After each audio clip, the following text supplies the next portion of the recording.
नेपाल चीन सीमा के करीबन तिब्बत में आए भीषण बर्फीले भूस्खलन और उसके बाद ग्लेशियल झील फटने से नेपाल में अचानक भयंकर जलप्रलय आ गई और 26 अगस्त की सुबह करीबन 9 बजे मलबे और पत्थरों में भरा सैलाब भोटेकोशी नदी के रास्ते नेपाल में दाखिल हो गया और इसके बाद नदी ने रास्ते में आने वाले बाजारों, घरों, सड़कों और पुलों को अपनी चपेट में ले लिया। इस दौरान कई लोगों की मौत हुई। रिपोर्ट्स की माने तो हादसे में 170 से ज्यादा लोगों की मौत हो चुकी है, जिसकी पुष्टि की जा चुकी है। वहीं 750 से ज्यादा लोग अभी लापता है, जिनके लिए रेस्क्यू ऑपरेशन लगातार चलाया जा रहा है। लापता लोगों में मानसरोवर यात्रा पर आए कोमेविश 140 भारतीय तीर्थयात्री भी शामिल है। आइए जानते हैं कि नेपाल में इस महाजलप्रलय से सबसे ज्यादा प्रभावित हुए 5 बड़े इलाके कौन से हैं। ये तस्वीरें पहले आप देखिए कि किस तरह से मिनटों में अचानक इस तबाही का मंजर एक बार आप देखिए अपने टीवी स्क्रीन पर कि किस तरह से एक तूफान आती है, फिर हवा, तूफान के साथ साथ पानी का बहाव आती है और मिनटों में सब कुछ अपने चपेट में ले लेता है। वो चाहे घर हो, पुल हो, बाजार हो या फिर वहां मौजूद लोग हो। तस्वीरों में आप देख सकते हैं कॉर्नर में जहां पर कुछ लोग भागते हुए नजर आते हैं और अचानक से उनके ऊपर में पानियों का बौछार आता है और अपनी चपेट में ले लेता है। वहीं आपको बता दें कि इस दौरान जो सबसे ज्यादा नेपाल में इस महाजलप्रलय में जो सबसे ज्यादा प्रभावित इलाका है वो 5 बड़े इलाके हैं। आपको बताते हैं वो कौन सा है। पहला, नेपाल सीमा से सटा रसुआगढ़ी टुमेर कॉरिडोर इस सैलाब की पहली बड़ी चपेट में आया। तिब्बत की तरफ से आया पानी, पत्थर और मलबा यहां बेहद तेज रफ्तार से पहुंचा। ऐतिहासिक मितेरी फ्रेंडशिप ब्रिज भी इसकी चपेट में आकर नदी में बह गया। इधर बता दें कि टुमेर का सीमा शुल्क कार्यालय मलबे में दब गया, जबकि चीन से आयात होकर आए कई इलेक्ट्रिकल वाहन और कनेक्टर और साथ कंटेनर ट्रक भी मलबे के साथ बह गए। यह इलाका नेपाल चीन व्यापार के लिए बेहद अहम माना जाता है, जो कि मिनटों में तबाह हो गया।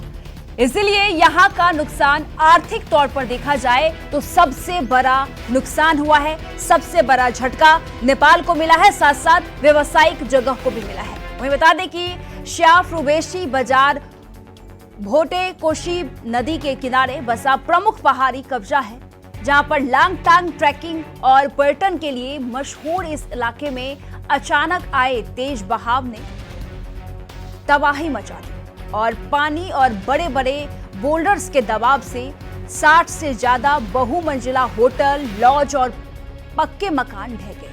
कई इमारतें सीधे नदी में समा गई। भूस्खलन के कारण सेना का मुख्य हेलीपैड भी इस दौरान प्रभावित हुआ।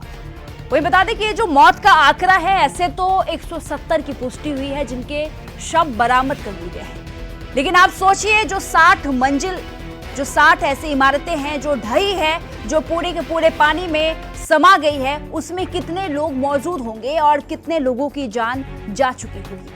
ये जो मौत का आंकड़ा है वो बढ़ भी सकता है। ये तस्वीरें आप देख सकते हैं, रूह कपाने वाली तस्वीरें हम आपको टीवी स्क्रीन पर दिखा रहे हैं। आप देखिए ये नेपाल की स्थिति जो है किस तरह से अपने दर्द को बयां कर रही है, जिससे राहत और बचाव अभियान मुश्किलें हो गई है। इस स्थिति में आप देख सकते हैं कि किस तरह से रेस्क्यू टीम जो है वहां पर अपना कार्य करेगी। हालांकि रेस्क्यू टीम जो है अपनी कोशिशें लगातार कर रही हैं कि ज्यादा से ज्यादा सुरक्षित लोगों को बाहर निकाला जा सके, जो लोग सुरक्षित निकल सके, जिनके जिस्म में जान हो। मैं बता दें कि भोटेकोशी का पानी आगे बढ़कर त्रिशूली नदी तट में मिला है और इसके बाद नुआकोट के त्रिशूली बाजार और बेत्रावती इलाके पूरी तरह से प्रभावित हुआ है। करीबन 70 किलोमीटर प्रति घंटे की रफ्तार से आया मलबे वाला पानी निचले इलाके में घुस गया है। अब कई घरों में 6 से 8 फीट तक गाढ़ी गाद और कीचड़ भर गया है। ये तो इस वक्त आप एक बहाव पानी का देख रहे हैं। जो अब मंजर इस वक्त है नेपाल का, वो गाढ़ी गाड और कीचड़ में तब्दील हो चुका है, जो घर के अंदर में 7 से 8 फीट तक भरा हुआ है। ग्राउंड फ्लोर जलमग्न हो गए हैं और कई परिवारों को छतों पर शरण लेनी पड़ी है। इधर आपको बता दें कि धादिंग का गलछी कॉरिडोर काठमांडू को देश के दूसरे हिस्सों से जोड़ने वाला बेहद अहम रास्ता है। नदी के तेज बहाव और पहाड़ी कटाव के कारण यहां 50 से ज्यादा जगहों पर बड़े भूस्खलन हुए हैं और करीबन 10 किलोमीटर के सड़क हिस्से को भारी नुकसान पहुंचा है और 19 पक्के पुल इस दौरान बह गए हैं। इससे काठमांडू और उत्तरी नेपाल के बीच संपर्क जो है पूरी तरह से प्रभावित हुआ है, पूरी तरह से टूट चुका है, क्योंकि कुछ लोग इस तरफ है, कुछ लोग उस तरफ है और अपनों से जो संपर्क है लोगों का टूट चुका है। कई अपने अभी अपनों के तलाश में भटक रहे हैं। सड़कें बंद होने से राहत सामग्री पहुंचाना भी चुनौतीपूर्ण बन गया है। हालांकि आपको बता दें कि भारत सरकार की तरफ से 10 टन जो सामान है, जो आए दिन के लिए है, लोगों के मदद के लिए है, पहुंचाया गया है। त्रिशूली नदी का पानी आगे बढ़ते हुए चितवन और गोरखा के निचले इलाकों तक पहुंचा है और यहां नदी किनारे बसे गांवों, खेतों और झुग्गियों में पानी घुस गया है। रात में जलस्तर बढ़ने के बाद कई परिवारों को अपने घर और मवेशी छोड़कर ऊंचे इलाकों में जाना पड़ा है। पहाड़ों से आया मलबा और गाद अब मैदानी इलाकों के लिए भी बड़ा खतरा बन गया है। लेकिन इसी बीच आपको एक चीज और बता दें, मरने वालों की जो संख्या है 170 है और जो लापता है वो 750 है।